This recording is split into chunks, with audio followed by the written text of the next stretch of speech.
política y los desafíos también, por cierto, de Chile a futuro. 5 fueron los hallazgos claves que se encontraron, que hubo coincidencia entre los participantes, y vamos a ver si lo desmenuzamos ahora con Valentina Rosas de Tenemos que hablar de Chile. Buenas tardes, Valentina, ¿cómo estás? Buenas tardes, Hola, muy Valentina. bien. Muchas gracias por el espacio. Qué bueno.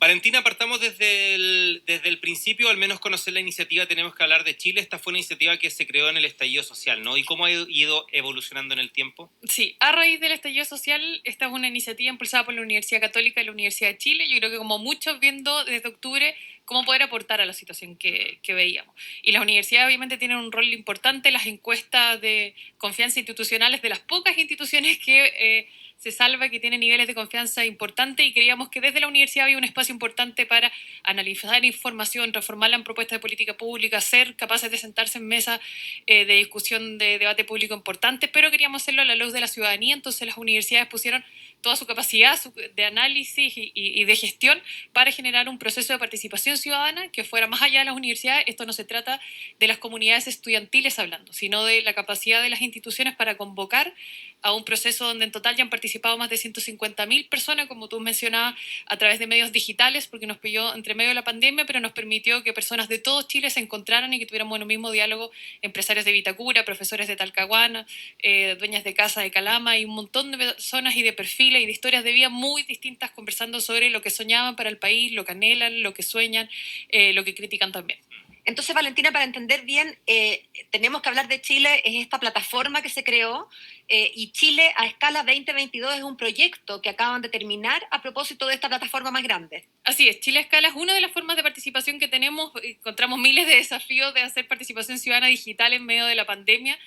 No había nadie en el mundo que tuviera esto resuelto, así que nos tiramos al agua y vimos problemas de convocatoria. Cuando recién dijimos cualquier persona puede meterse a nuestros diálogos, veíamos que no llegaba cualquier persona, que llegaban principalmente las personas de la región metropolitana con altos niveles de educación, y dijimos, hagamos un esfuerzo institucional muy importante. Realmente fue muy, muy agotador, pero desde el 2020 empezamos a impulsar espacios donde dijéramos, esto es un Chile a escala, literal, a escala unos a mil, ojalá de los mayores de 18 años, que quienes participan de nuestro espacio se parezcan a cómo se distribuye según las características socioeconómicas a la población total del país, y que podamos decir, esto más o menos es lo que representa la población. No es una encuesta, no es un estudio, pero un espacio de participación ciudadana que intenta acercarse a esa rigurosidad, de como si fuera un gran focus. Hicimos uno en el 2020, claro, hicimos uno en el 2020 y hicimos ahora otro un poquito más chico, pero con ese mismo esfuerzo de representatividad en el 2022, para ver cómo han cambiado y qué ha pasado con la ciudadanía en estos 2 años. Bueno, ¿y qué ha pasado estos 2 años?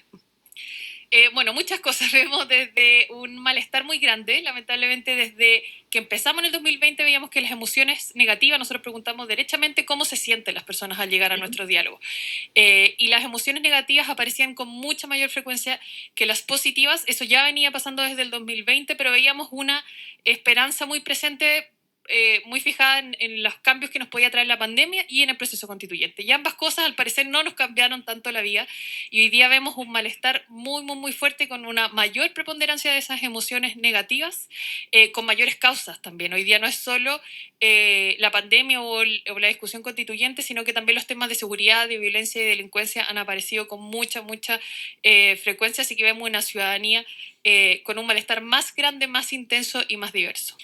¿Cuál es la percepción que tienen ustedes con respecto a los resultados? Cuando se han juntado distintas personas a hablar y sacan ciertas conclusiones, no son las primeras conclusiones que sacan, ¿cierto? Después hay una bajada. ¿Cuál es la percepción que tienen ustedes con respecto a la bajada? Y te lo quiero preguntar en particular con los políticos, porque finalmente los que toman las decisiones son ellos. Sí, bueno, la conversación sobre la política es muy interesante, que aparece muy clara en nuestros diálogos, ¿no? Nosotros no le preguntamos a la gente directamente qué piensa de los políticos, cuál es su favorito, cómo evalúa el gobierno. Nosotros tenemos conversaciones mucho más amplias, pero la gente es la que trae la conversación sobre, bueno, si estamos hablando de desafíos país, la política tiene que hacerse cargo de eso. Entonces es algo que de partida las personas traen. Lo traen con una crítica, en general, es una crítica bien transversal, bien contundente, no se salva a nadie de ningún nivel ni de ningún sector, pero lo que nos parece muy interesante es que esa crítica a la política y a cómo se hace cargo de esta bajada, como tú decías, es bien transversal, y cuando la crítica es transversal, la responsabilidad también es transversal, y la responsabilidad de cambiar las cosas también es transversal. Entonces vemos que hay un llamado a ciertos discursos, o sea, la gente no hace la diferencia. Incluso no se ve tan claro la diferencia en torno incluso a los funcionarios públicos. La gente habla del gobierno, del Estado, de los políticos como un todo lejano, desconectado, burocrático, que se preocupa de sus propias necesidades, y por lo tanto hay un llamado a ese todo. Y a ese todo a preocuparse de el todo que afecta la incertidumbre que viven las personas. Incertidumbre es de las palabras que más vemos, y como decíamos, está pasada por temas constitucionales, educación, pensiones, salud, pero también por delincuencia y otras agendas que quizás son más bien de corto plazo o de otras materias no quizás tan constitucionales. Valentina Rosas, de Tenemos que hablar de Chile, quiero hacerte una pregunta por la conversación en sí misma, porque ustedes lo que hacen es conversar con todas estas personas y luego sistematizar aquello que sale en la conversación, y entonces pueden sacar conclusiones en torno al malestar como uno de los vectores, la incertidumbre que pasa a inseguridad, lo que hablabas respecto de los interlocutores y la vía institucional con los políticos que te preguntaba Javier, pero yo quiero preguntarte por el ejercicio mismo, porque creo que hay un valor también en juntarse a conversar, más allá del resultado de la misma conversación, en cómo se da la dinámica, en cómo personas de distintos, como decías tú, alguien de Santiago, con un profe de Talcahuano, con una dueña de casa de Arica, pueden sentarse a conversar en un momento en que el país además está tan crispado. Creo que es interesante, yo no sé si ustedes lo miden, cómo se da esa interacción, pero si no lo miden, igual pueden tener percepciones más blandas, digamos, en torno a cómo se da. ¿Qué conclusiones se pueden sacar de ese ejercicio de conversación que parece tan necesario? Así es, para nosotros es un gran ejercicio ver cómo la gente interactúa en este proceso de diálogo. Vemos que no estamos acostumbrados. La invitación de nosotros concretamente es a conversar sobre los desafíos país, por lo tanto tener una conversación sobre política con absolutos desconocidos, con quienes ojalá seamos lo más distintos posible. O sea, no una invitación fácil, y no agradecemos mucho a las personas, a las miles de personas que ya se han sumado a este espacio. Vemos que la gente, por ejemplo, usa menos palabras en sus primeras intervenciones. Llega con mucha timidez, no estamos acostumbrados al ejercicio de diálogo, menos con gente desconocida, diversa. En nuestros grupos tratamos que haya hombres, mujeres de distintas edades, entonces si veo un adulto mayor de zona rural y yo soy un joven del centro de Santiago, ya asumo posiciones políticas, preferencias, trayectorias de vida, y la gente llega con esos prejuicios. Así la gente llega con esos prejuicios, pero en la interacción la verdad es que vemos que luego de que los diálogos terminan, les hacemos encuestas de evaluación, y entre el grupo más diverso, mejor es evaluada la experiencia de los participantes. Yo creo que el susto y el prejuicio lo tenemos todos frente al desconocimiento, es parte de la evolución ver personas distintas y asumir prejuicios, pero una vez que interactuamos y que nos enfrentamos a ese hábito, al desarrollar el hábito del diálogo, la gente la verdad es capaz de tener conversaciones bastante fructíferas. Obviamente hay diferencias de opiniones, tenemos roces, tenemos diferencias de opiniones muy fuertes. No se trata de que nuestros diálogos sean puro color de rosa, ni que el diálogo para nosotros, como tenemos que hablar de Chile, sea sinónimo de algo fácil. Las conversaciones muchas veces son tensas y se traspasa también la contingencia, lo que están viviendo las personas desde sus territorios, desde sus proyectos de vida, como hablamos, este malestar, esta incertidumbre, pero las personas son capaces de procesar esas diferencias al parecer de mejor forma que la clase política o que la élite, y interactúan, y como decíamos, entre grupos más diversos, que podría sonar contraproducente, entre grupos más diversos mejor es reportada la experiencia parte de los participantes. Y en ese sentido, ¿cuál es la conversación más difícil que se da? La conversación que tú ves que efectivamente es muy difícil que los puntos que están cada uno por su lado lleguen a algún acuerdo. ¿Hay alguna en concreto?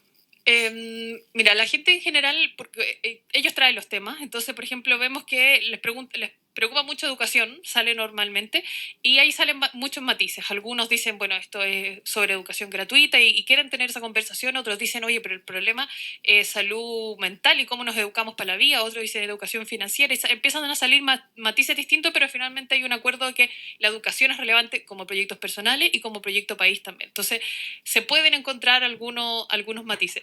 Yo creo que algunas de las diferencias más difíciles de llevar en un grupo es el nivel de, cuando empiezan a proyectar, qué tan posible es generar estos cambios, qué tanta esperanza tenemos de que esto es posible, de que el Estado, de que las instituciones, de que los líderes del país, políticos u otro tipo de líderes, puedan llevar a cabo estos cambios. Y ahí vemos sí grupos mucho más pesimistas que otros, y eso a veces empieza a generar más distancia que algunos de los temas. Pero en los temas también vemos, como decía, diferencia, pero eso no es sinónimo de una dificultad o de una barrera para el diálogo en el caso de, como decíamos, de la ciudadanía, que creo es bien distinto de cómo vemos interactuar a la elite muchas veces. Ujú.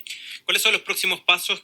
¿Cuáles son las ideas que tienen pensadas para, no sé, este año queda poquito, pero para el próximo ya en este proyecto de Tenemos que hablar de Chile? Bueno, Tenemos que hablar de Chile está en función siempre del diálogo. En el último tiempo hemos estado muy enfocados en el proceso constituyente porque creíamos que era el desafío de diálogo más grande que teníamos en el país, no porque seamos expertos constitucionalistas. Probablemente vamos a seguir informando sobre eso, así que muy invitado a las personas a seguirnos a través de las redes sociales para tener un espacio para hablar sobre esos desafíos país.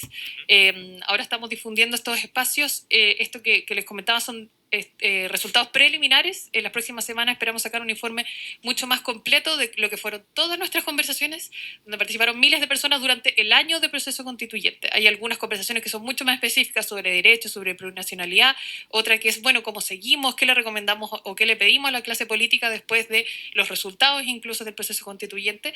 Así que esperamos tener un informe que sea mucho más concreto, interesante para las personas, pero sobre todo útil para la toma de decisiones sobre cómo seguimos y manejamos estos desafíos país que son constituyentes, pero también son de otras categorías. ¿Las redes sociales cuáles son? Tenemos que hablar de Chile. Es .cl en nuestra página web y estamos en Twitter, en Instagram y en Facebook también para que nos sigan ahí. Tenemos Perfecto. que hablar de Chile. Valentina Rosas de Tenemos que hablar de Chile, muchas gracias por tu tiempo acá en Radio Infinita, que estés bien. Gracias por